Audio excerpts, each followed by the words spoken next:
Alright, so today gonna be a little different. So I usually tell stories in regards to my life, but today I'm gonna tell a story kind of in regards to somebody that I know, right?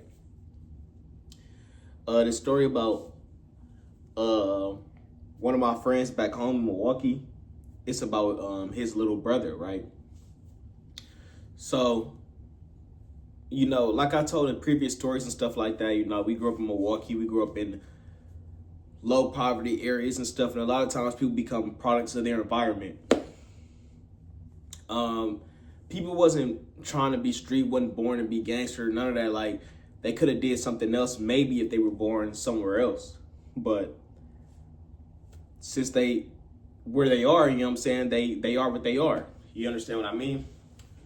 So I'm gonna tell a story about his little brother. So his little brother came up in Milwaukee just like me. No father in the household, mom barely in his life. Really all he had was his big brother, for real.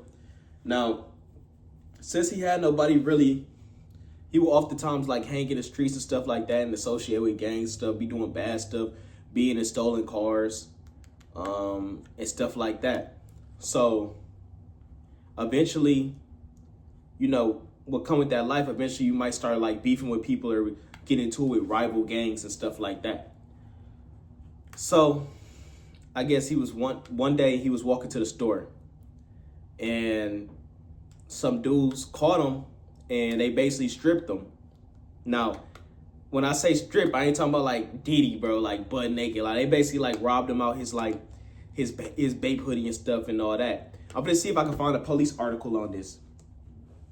So they robbed him out his Bape hoodie, and I think they took his shoes too. I think so, but I could be wrong. So they basically robbed him out of those two things and sent them back home, you know what I'm saying? I ain't gonna say crying, but they sent them back home.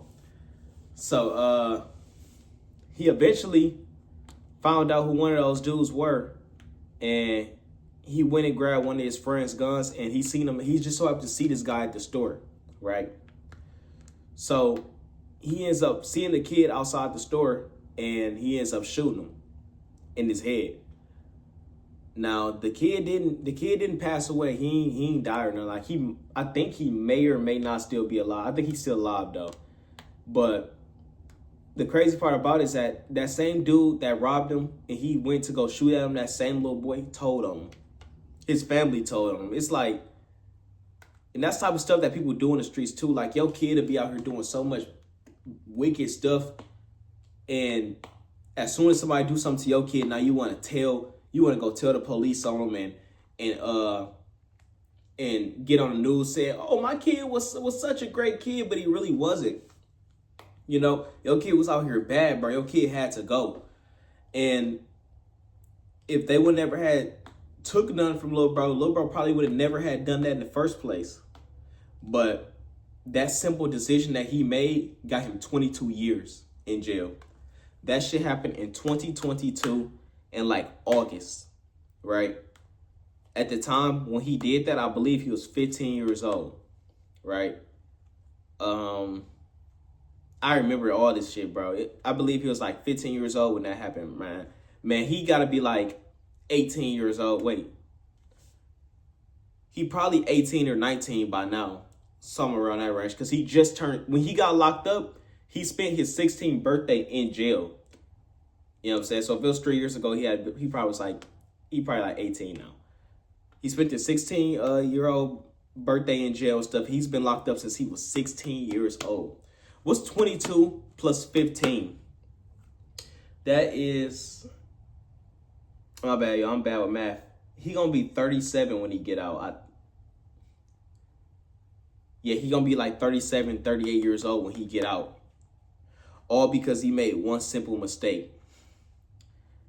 Now, let me tell you where I come in that situation. So I remember necessarily going home and going to pull up on my homie and stuff. Now, I told you, me and his big brother, we like this and shit.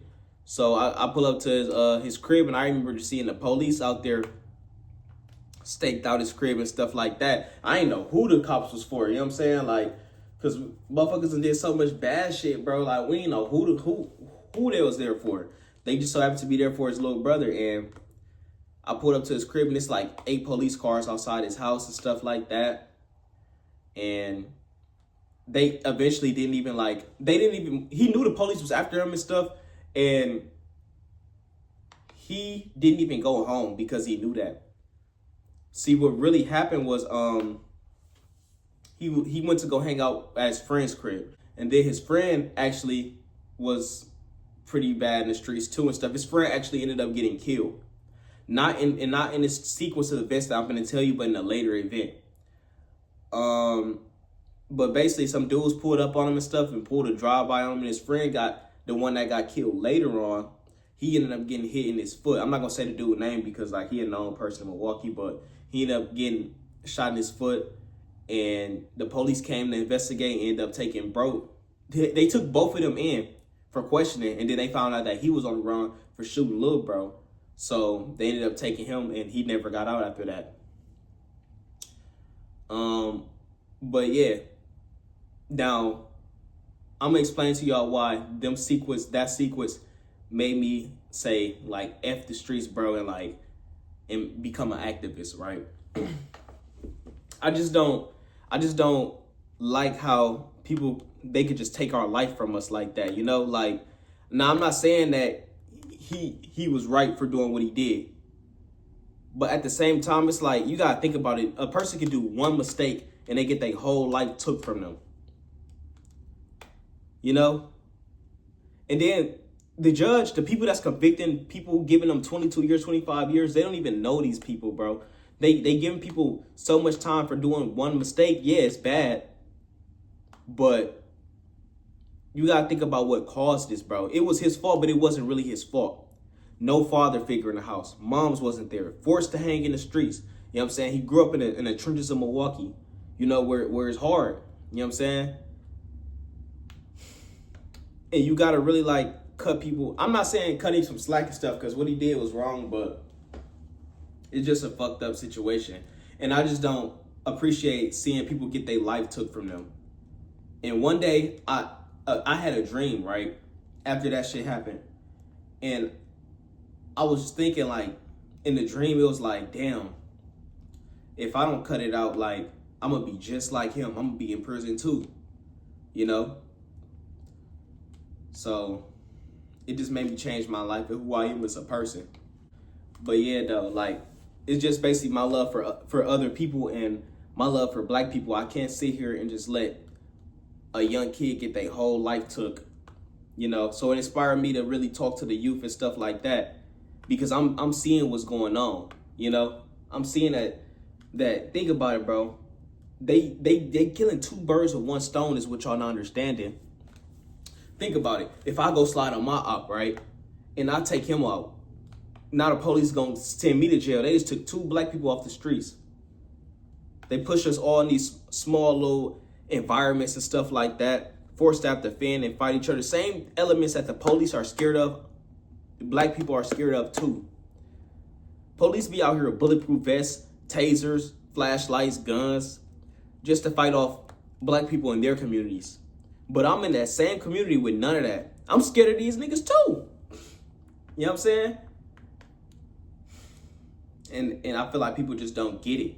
They don't understand it, bro. You know? But yeah, summarize it up basically. If you made it to the end of the video, I'm just basically saying, like, that's what inspired me to be an activist, bro. Just the love for other people and hating to see other black men go to jail for stuff that they can't control. Being put in situations that typically wasn't even their fault. You know, a lot of us don't have guidance and role models. I try to be. I want to be that person that you gotta talk to, bro. You know what I'm saying? Because I understand, bro, what we go through, and not having a father figure in the house really does play a lot of part. Because at that point, you gotta learn how to be a man. You gotta get out here and learn how to be your own man. Learn how to cook. Learn how to drive. Learn how to ride a bike. You know what I'm saying? On your own. Because nobody taught you, nobody helped you, you know? And if nobody give a fuck, I give a fuck. You know what I'm saying? Yeah. But as fucked up situation. Yeah, that's what inspired me to become an activist, though, y'all. Hey, love.